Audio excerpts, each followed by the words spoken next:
Hello दोस्तों, मैं आपकी प्यारी Guddi welcome back to my new video. तो दोस्तों, आज हम बात करने वाले हैं गुजरात के सोमनाथ महादेव के इतिहास के बारे में। क्या आपने कभी सोचा है कि कोई मंदिर सिर्फ पत्थरों से नहीं बल्कि आस्था, बलिदान और पुनर्जन्म की कहानी से बना हो? क्या आपने कभी सुना है ऐसे शिवलिंग के बारे में जो बिना किसी सहारे हवा में तैरता था?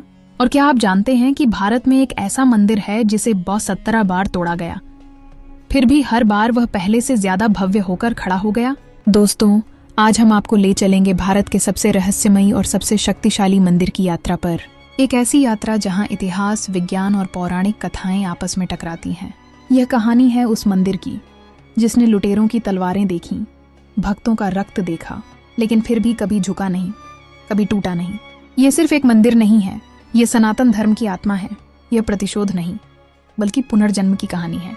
तो आंखें बंद मत कीजिए, क्योंकि आज हम खोलने वाले हैं सोमनाथ मंदिर के वो रहस्य जिन्हें जानकर आपके होश उड़ जाएंगे। चलिए शुरू करते हैं यह दिव्य और रहस्यमयी यात्रा। जय महादेव। साल था 1025, जब अफगानिस्तान से करीब 1000 मील की दूरी तय कर 30,000 सैनिकों की विशाल सेना के साथ एक लुटेरा गुजरात की ओर बढ़ रहा था। लेकिन जैसे ही वह इस प्राचीन मंदिर के गर्भगृह में पहुंचा, उसकी आंखों के सामने जो दृश्य था वह उसकी सोच से परे था। एक सफेद शिवलिंग जो हवा में बिना किसी सहारे तैर रहा था। न कोई रस्सी, न कोई आधार, न कोई जादू।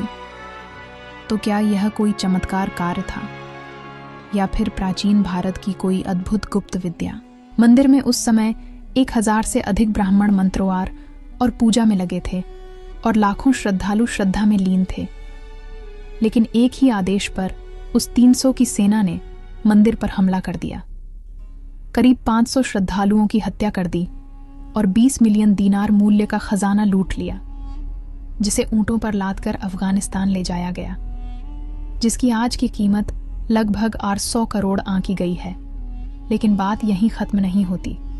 इस मंदिर को सिर्फ एक बार नहीं बल्कि 17 बार तोड़ा गया और हर बार इसे उसी भव्यता के साथ दोबारा बनाया गया। उस टूटे शिवलिंग के कुछ अंश वर्ष 2025 में फिर से खोजे गए, जो आज भी हवा में तैर रहे हैं, जिन्हें देखकर आपके होश उड़ जाएंगे। अब आपके मन में यह प्रश्न जरूर उठता होगा कि सोमनाथ का प्रथम मंदिर किसने बनाया था और यह कितना प्राचीन है। इसलिए साल 2020 में जब IIT गांधीनगर और पुरातत्व विभाग ने ग्राउंड पेनिट्रेटिंग रडार तकनीक से मंदिर के नीचे की परतों का विश्लेषण किया, तो एक 3 मंजिला भूमिगत इमारत सामने आई, जिसमें सीढ़ियां, द्वार और गुप्त कोठरियां थीं। क्या यह सतयुग के मंदिर के अवशेष हैं या फिर किसी ऐसी प्राचीन सभ्यता के प्रमाण जो आज के समय और विज्ञान से परे थी? अब बात करते हैं उस रहस्यमयी मणि की जिसे श्यामंतक मणि कहा जाता है, जो भगवान श्री कृष्ण से जुड़ी है। मान्यता है कि जब श्री कृष्ण ने सोमनाथ मंदिर की स्थापना की तो उन्होंने इस मणि को शिवलिंग के भीतर स्थापित किया। ये मणि हर दिन लगभग 77 किलोग्राम सोना उत्पन्न करती थी। तो क्या यह मणि आज भी मंदिर के गर्भगृह में छिपी है या किसी और के हाथ लग चुकी है? कल्पना कीजिए, हजारों वर्ष पहले न तो कोई उपग्रह था, न ही GPS तकनीक, फिर भी समुद्र तट पर एक रहस्यमय स्तंभ स्थापित किया गया, जिस पर अंकित था कि यहाँ से दक्षिण ध्रुव तक एक सीधी रेखा जाती है, जिसके बीच ना कोई पर्वत है, ना कोई भूमि, केवल अथाह समुद्र। ये आज भी भूगोल शास्त्रियों के लिए एक रहस्य है कि उस युग के लोगों को इतनी सटीक भौगोलिक जानकारी आखिर कैसे थी। सोमनाथ मंदिर पर 17 बार आक्रमण हुए, उसे मिटाने के भरपूर प्रयास हुए, लेकिन हर बार यह मंदिर और अधिक तेजस्विता के साथ पुनः प्रकट हुआ। क्यों? क्योंकि यह सिर्फ पत्थरों की इमारत नहीं बल्कि सनातन धर्म की अमर चेतना है। यह पुनर्जन्म है। यह प्रतिशोध नहीं बल्कि शाश्वत सत्य का प्रतीक है, क्योंकि यह कथा है भारत के प्रथम ज्योतिर्लिंग सोमनाथ की। संगीत। हम भारत के प्राचीन नॉलेज को कहानी के माध्यम से जिंदा रखना चाहते हैं। बहुत लोग भारतीय ज्ञान को बेकार कहकर मजाक उड़ाते हैं, लेकिन हम उनमें से नहीं हैं। हम आपको अपनी संस्कृति से जोड़ना चाहते हैं। अगर आप इस मिशन में हमारा साथ देना चाहते हैं तो कृपया उस सब्सक्राइब बटन पर क्लिक करें। इससे हमें हमारे इतिहास को जिंदा रखने में मदद मिलती है। दोस्तों, सोमनाथ मंदिर की पौराणिक यात्रा की शुरुआत होती है सतयुग से, उस युग से जहां स्वर्ग में देवता और असुर एक साथ वास करते थे। उस समय चंद्रदेव यानी चंद्रमा अपने अनुपम सौंदर्य और तेज के लिए प्रसिद्ध थे। स्कंद पुराण और ऋग्वेद में वर्णित यह कथा सीधे सोमनाथ मंदिर की उत्पत्ति से जुड़ी हुई है। तो आइए इस दिव्य यात्रा में प्रवेश करते हैं और जानते हैं कि कैसे चंद्रदेव की कथा ने भारत के पहले ज्योतिर्लिंग को जन्म दिया। दक्ष प्रजापति जो एक महान और तेजस्वी राजा थे, उनकी 27 सुंदर पुत्रियां थीं, जिन्हें उन्होंने 27 नक्षत्रों के नाम पर नामित किया था। दक्ष चाहते थे कि उनकी सभी पुत्रियां सुखी रहें, इसलिए उन्होंने उनका विवाह चंद्रमा के देवता चंद्रदेव से कर दिया। चंद्रदेव अत्यंत रूपवान और आकर्षक थे। उनका तेज इतना था कि पूरा आकाश आलोकित हो जाता था। विवाह के बाद 27 पत्नियां उनके साथ रहने लगीं, लेकिन चंद्रदेव का स्नेह केवल एक पर केंद्रित था, रोहिणी, जो उनकी सबसे प्रिय और सुंदर पत्नी थी। समय के साथ चंद्रदेव ने बाकी 26 पत्नियों की उपेक्षा करनी शुरू कर दी। वे हर समय रोहिणी के साथ ही रहते, जिससे अन्य पत्नियां दुखी हो गईं। वे अपने पिता दक्ष के पास पहुंची और अपनी पीड़ा बताई। पिताजी, चंद्रदेव हमें प्रेम नहीं करते, वे केवल रोहिणी के साथ रहते हैं। दक्ष ने पहले चंद्रदेव को समझाने की कोशिश की, पर जब कोई परिवर्तन नहीं हुआ तो क्रोधित होकर उन्होंने चंद्रमा को श्राप दे दिया। तुम्हारा तेज प्रतिदिन क्षीण होता जाएगा और तुम अंततः निस्तेज हो जाओगे।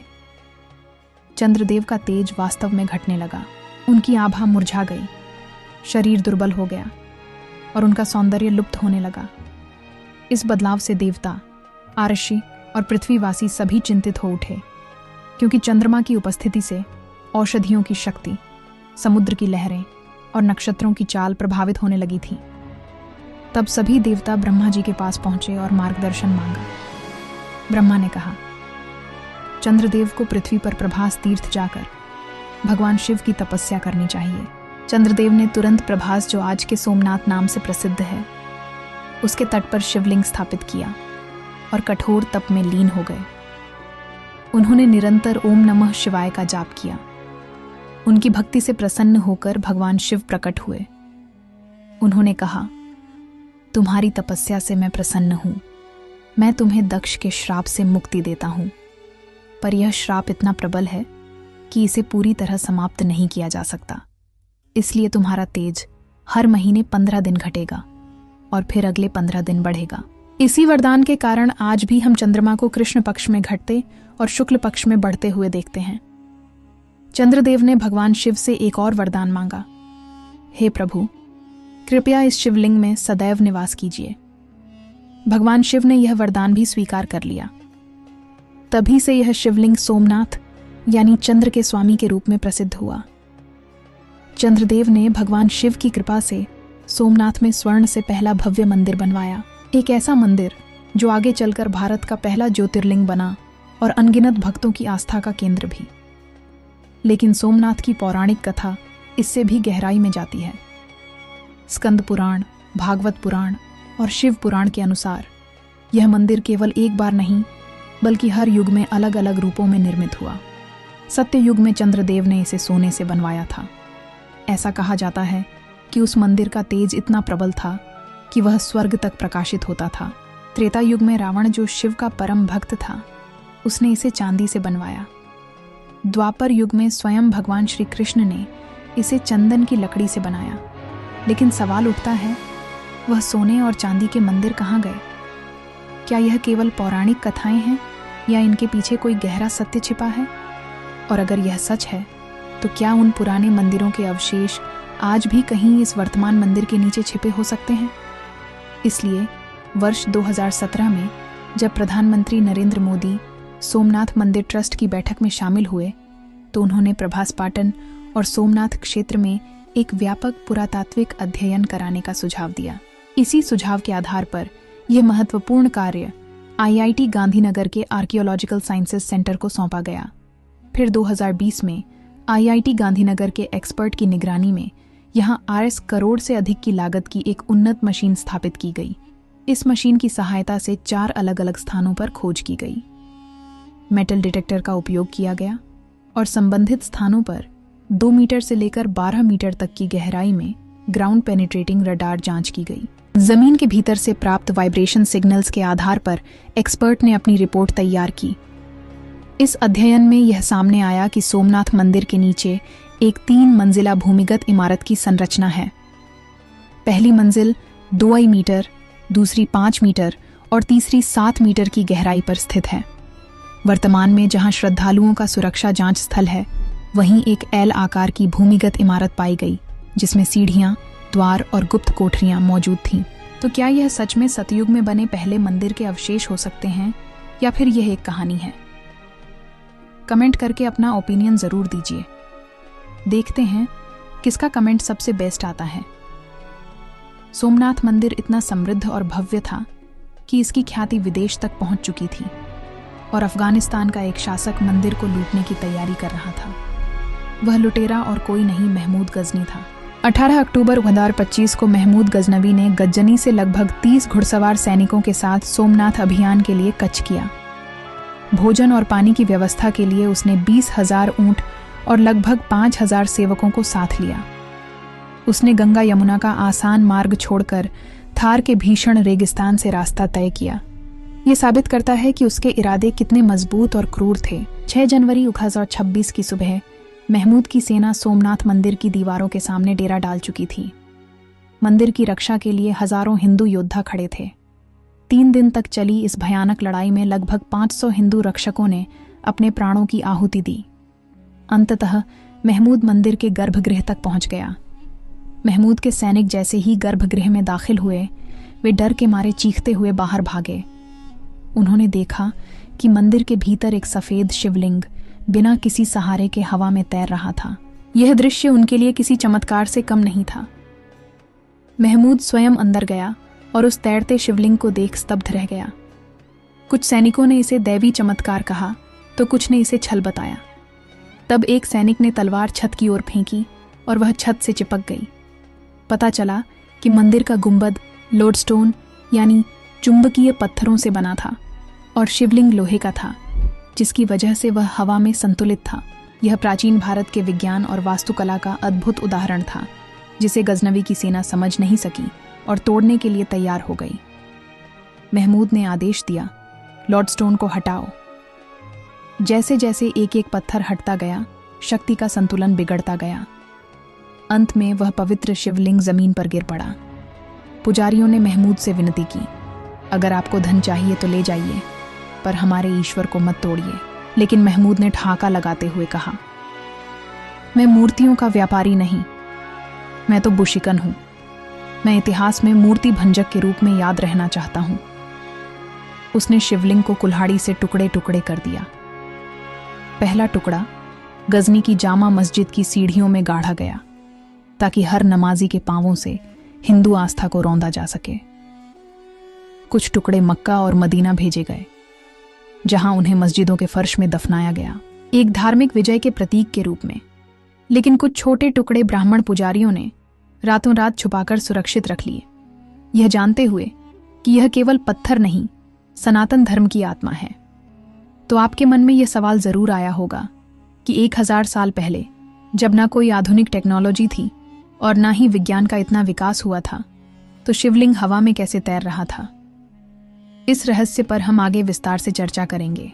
महमूद की क्रूरता का अंदाजा इस बात से लगता है कि उसने लगभग 5000 हिंदू रक्षकों की बेरहमी से हत्या कर दी और करीब 1 लाख हिंदू स्त्री पुरुषों और मासूम बच्चों को युद्धबंदी बनाकर गुलाम बना लिया।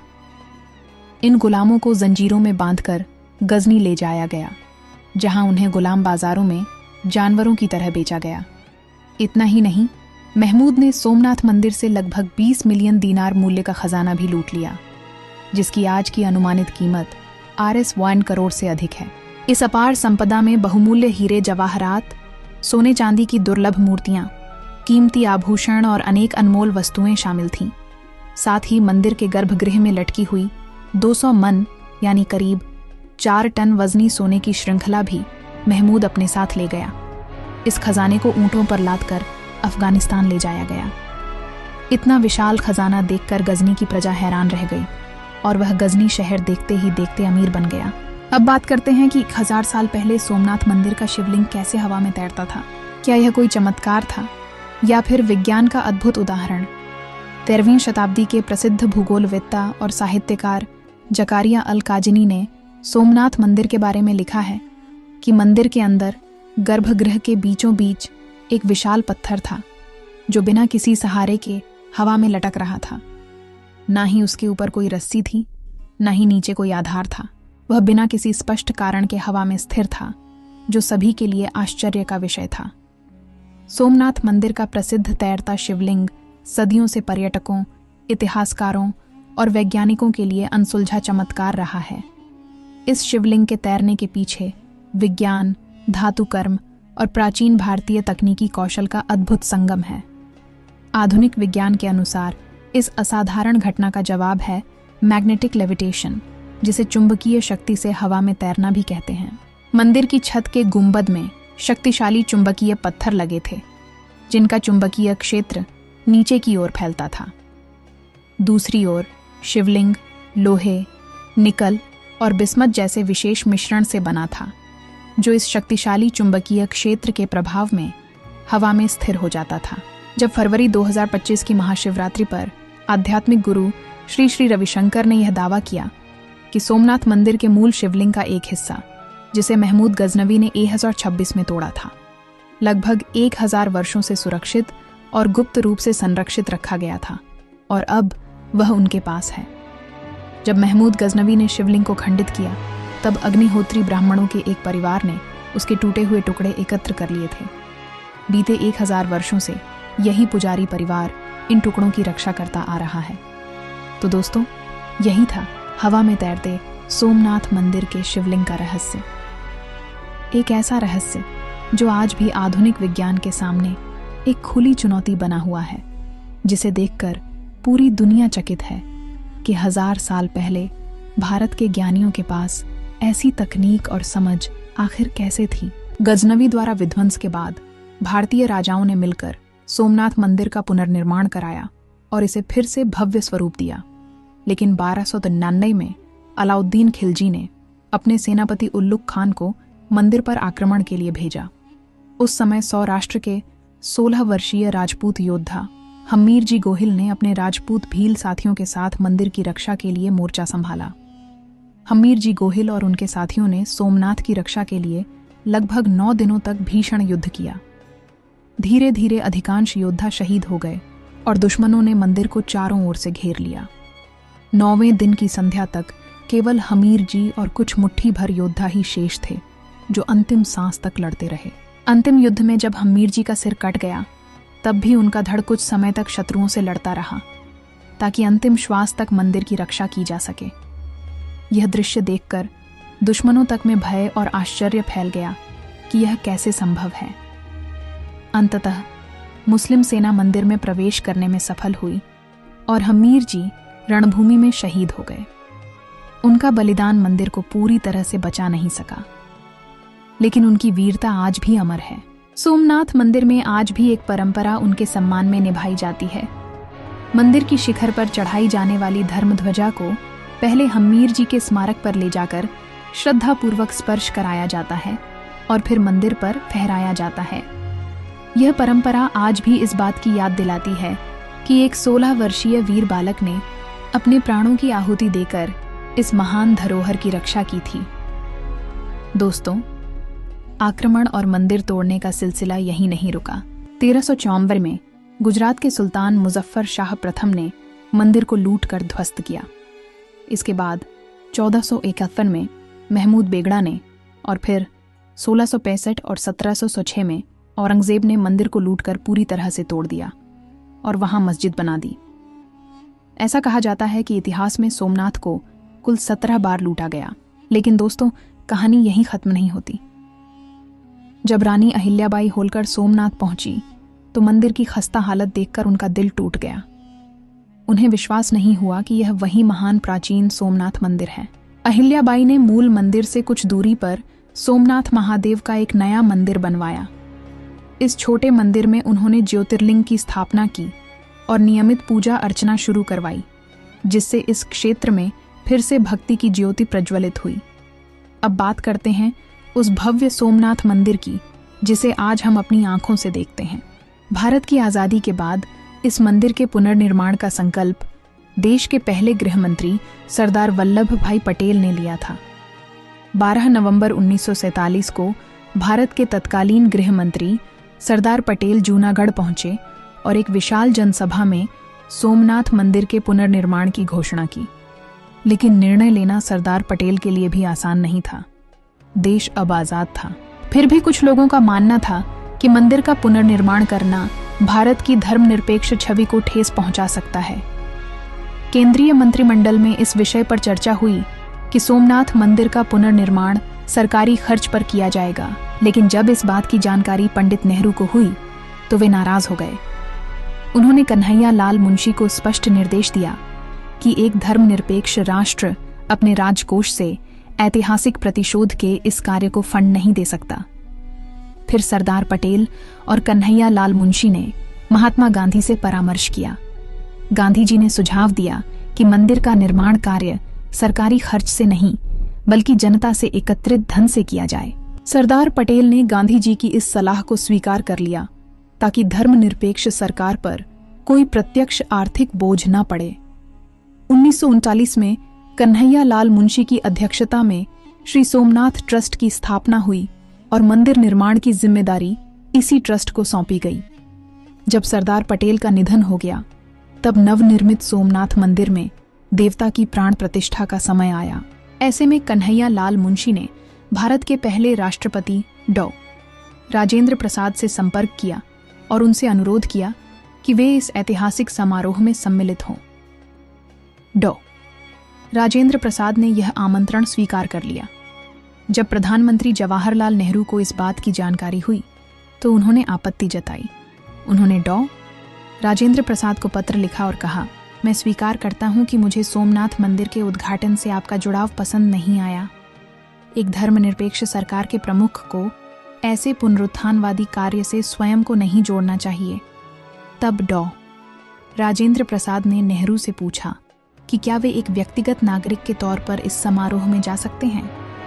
नेहरू ने जवाब दिया कि वे निजी हैसियत से जो चाहे कर सकते हैं, लेकिन एक संवैधानिक पद पर रहते हुए ऐसा करना उचित नहीं होगा। इसका मतलब यह था कि डॉ. राजेंद्र प्रसाद को ना तो कोई सरकारी प्रोटोकॉल मिला और ना ही कोई विशेष सुरक्षा।